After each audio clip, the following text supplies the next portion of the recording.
Akciová společnost Český porcelán Dubí je pokračovatelem tradice, jejíž kořeny sahají až do roku 1864, kdy průmyslník Anton Činkl koupil v Dubí budovu tzv.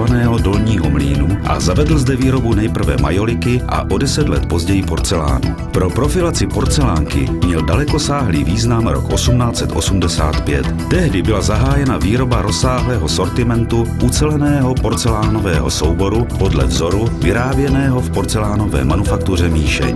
Výrobky ve stylu pozdního baroka s dekorativními prvky rokoka, dekorované po vzoru čínského porcelánu kobaltem pod glazuru, se staly nosným programem firmy až do dnešní doby. Použitý dekor, označovaný od počátku jako cibulový vzor, vychází ze spojení stylizovaných rostlinných motivů na pozadí východoasijské filozofie. Dekor je ale přizpůsoben evropskému stylu a pojetí. Vžité pojmenování cibulový vzor má původ v omylu, mylné interpretaci jednoho z motivů. Vyobrazení granátového jablka totiž tvarem vzdáleně připomíná cibuli. Cibulový porcelán se pro svůj osobitý ráz i dekor díky citlivému spojení lidského ducha a umu s ohledem na tradici i mezinárodní věhlas stal velmi vyhledávaným rodinným porcelánem. Dějí se z generace na generaci.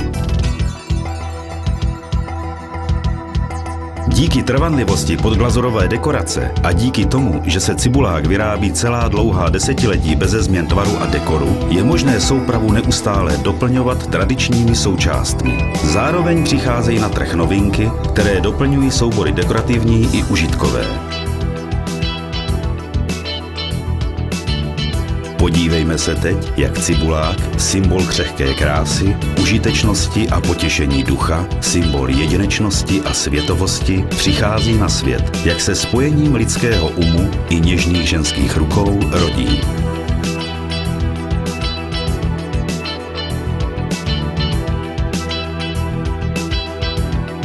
Kvalitní porcelánová hmota obsahuje 3 jemně mleté základní suroviny: křemen, živec a kaolín. Křemen dává porcelánu tvrdost, živec přináší transparenci až průsvitnost a kaolín, kterého je v takzvaném tvrdém evropském porcelánu plných 50%, dává porcelánu tu nejkrásnější vlastnost, a to bělost.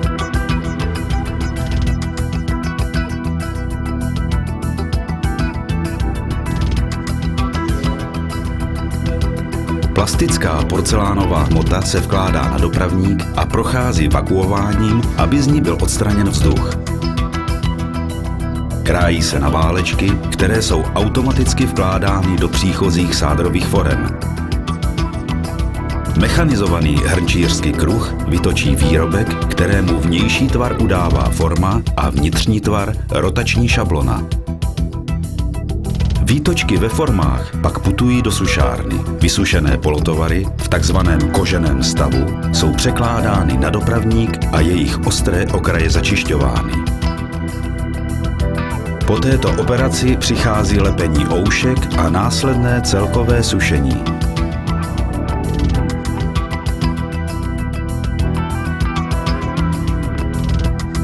Z plastické hmoty lze vyrábět tvary kulaté a otevřené, ne tvary uzavřené. Při výrobě uzavřených tvarů nastupuje technologie lití do sádrových forem nebo forem z umělé hmoty. Porcelánová hmota, která se tu používá, je složením stejná jako plastická, ale v tekutém stavu. Takto se vyrábí na poloautomatické lince větší série cukřenek, kořenek, vázíček a podobného sortimentu.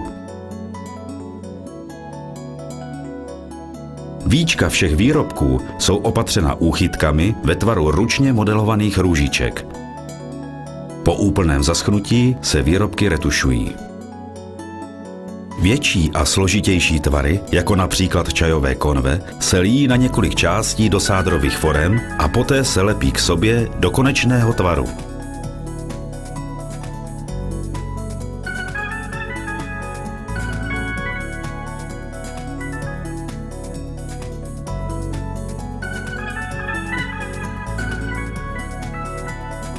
Ozdobné tvary, typické pro rokokové výrobky, jako jsou prořezávané mísy a košíky, jsou ručně vykrajovány, popřípadě doplňovány oušky.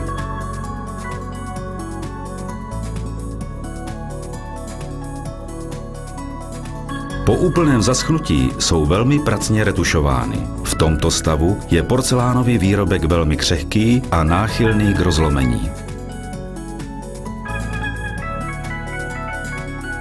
Velké série vyrábíme tlakovým litím do forem z umělé hmoty. Tato výroba umožňuje přesné provedení ve své reliéfní části výrobku. Při tlakovém lití získáme každé 3 minuty 1 odlitek.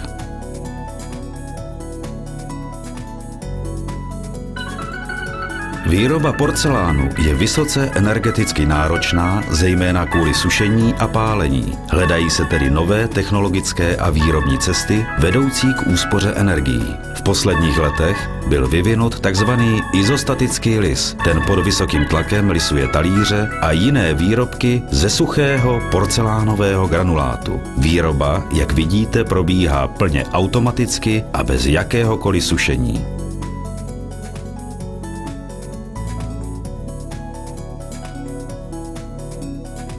Polotovary, jejichž výrobu jsme sledovali, se všechny sejdou na žáruvzdorných pecních vozech. Společně putují do pece, kde projdou žárem 900 stupňů Celsia. Tomuto prvnímu pálení říkáme přežah.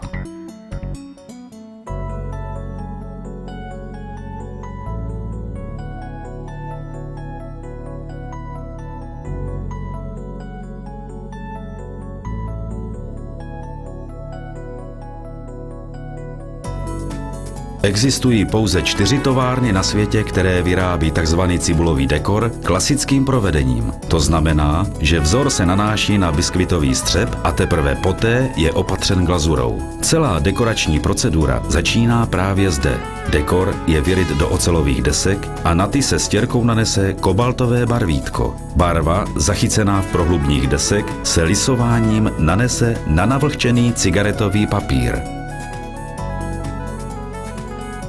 Tím vznikne obtisk, který je po rozstříhání nalepen na jednotlivé výrobky.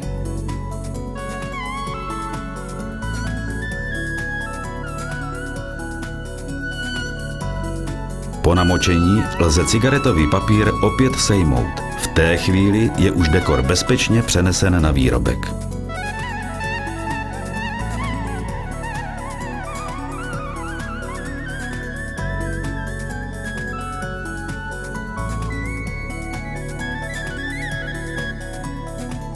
Teď přichází na řadu nejkvalifikovanější práce – dokreslování z volné ruky. Tuto činnost provádí u nás vyučené malířky. Biskvitový střep, na který se maluje, působí jako savý papír a kobaltová barva se chová jako tuš. Jinými slovy to znamená, že jednou nanesená barva je definitivní. Rychle se vpije a špatný tah tak nelze opravit. Vyučení malířek trvá 3,5 roku, pak následují 2 roky praxe a teprve potom můžeme nazvat malíře kvalifikovanými. Drahé kusy porcelánu označují malíři svými osobními signaturami.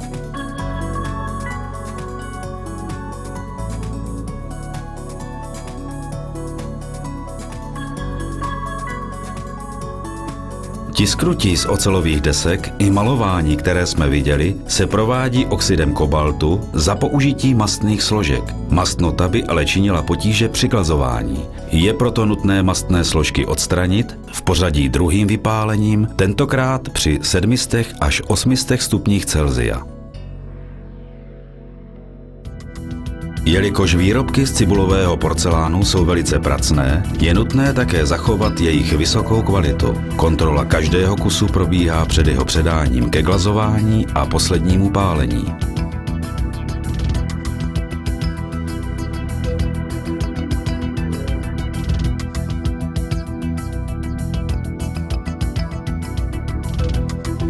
Teď si dokážeme, že cibulový dekor je skutečně podglazurový. Po namočení do glazury, což je v podstatě studené živcové sklo, totiž vzor zcela zmizí. Takto se glazují malé série a jednotlivé kusy.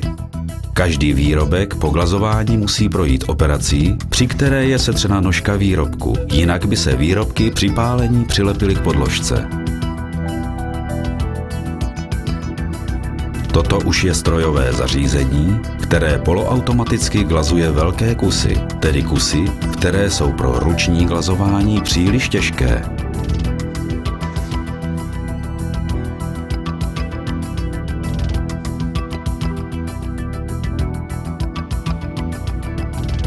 Toto strojové zařízení glazuje automaticky, včetně stírání nožek.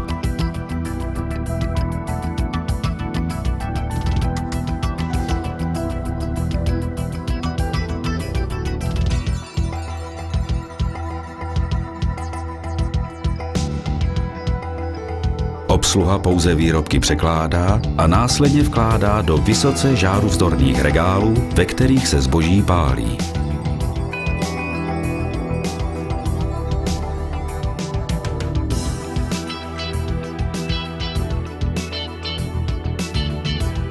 Po tomto v pořadí už třetím pálení při teplotě 14 stupňů Celsia se glazura vyčeří. To znamená, že se stane průsvitnou. Kobaltová barva, zářivě temná modrá, se objeví v plném glazovním lesku.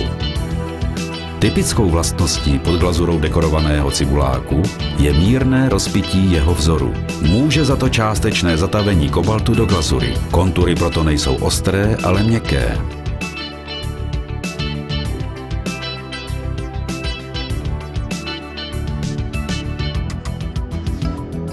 Každý výrobek cibuláku, vyrobený v českém porcelánu, prochází přísnou kontrolou při třídění. Až vytříděné výrobky jsou ukládány do meziskladů a z nich jsou sestavovány zakázky.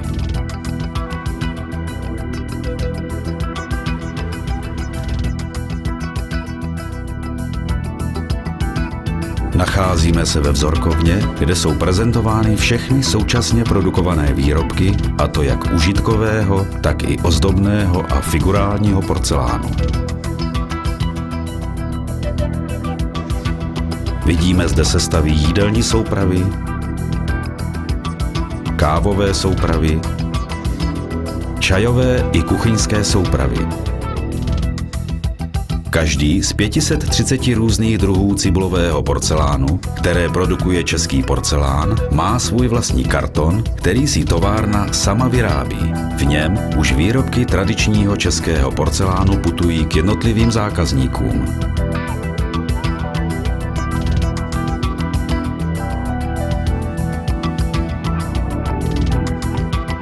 A tady se s cibulákem rozloučíme. Už brzy ho ale přivítají v Koreji, Japonsku, Německu, Itálii, Francii a dalších zemích, kde bude šířit 140letou tradici a slávu českého porcelánu a českých rukou.